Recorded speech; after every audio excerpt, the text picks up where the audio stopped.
You stand at a funeral and watch people speak to someone who can no longer answer. Flowers are placed. Objects are saved. A name is repeated so it will not disappear. This feels deeply modern, but the real answer is far stranger. Humans may have been negotiating with death for nearly 100,000 years. Archaeology cannot recover a thought. It can only recover behavior, and behavior is annoyingly good at keeping secrets. A grave might express love, fear, hygiene, status, or a belief that the dead still need things. So what can ancient burials actually tell you? At Qafzeh Cave in Israel, early Homo sapiens deliberately buried people roughly 92,000 years ago. Red ochre appears in the same layers, including pieces selected for their strong color.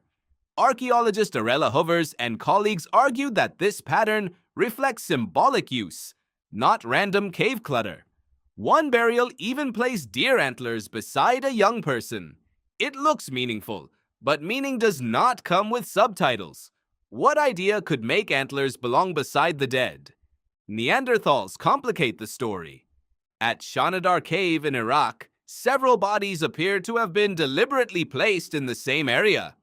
One skeleton became famous as the flower burial because pollen was found nearby. Then Chris Hunt and colleagues re-examined the evidence in 2023 and found that nesting bees may have carried much of that pollen. Even prehistoric funerals can be photobombed by insects.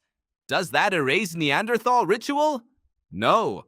It shows why archaeologists separate careful placement from confident claims about souls, gods, or paradise. The bodies may have mattered enormously to the living, even if no bouquet was involved. Then there is Sunghir, Russia, around 34,000 years ago. Two children were buried head-to-head beneath red ochre, surrounded by thousands of mammoth ivory beads, pierced fox teeth, carved objects, and long ivory spears. Eric Trinkhaus and Alexandra Buzilova documented how differently people at the site were treated after death. Those beads required staggering time and skill, which means death triggered a serious social investment. Were these supplies for another world? Possibly. They could also have displayed identity, grief, rank, or the relationships of the survivors. Archaeologist Paul Pettit warns that burial alone is not proof of an afterlife. Even a carefully dug grave can begin as protection from scavengers or a way to keep the dead close. The strongest clue is not one object. It is the growing pattern.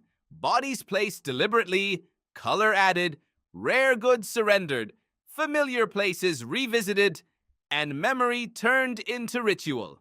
Somewhere in that pattern, a corpse stopped being only a biological problem. The dead became socially present while physically absent. But does being remembered count as an afterlife? That may have been the first afterlife.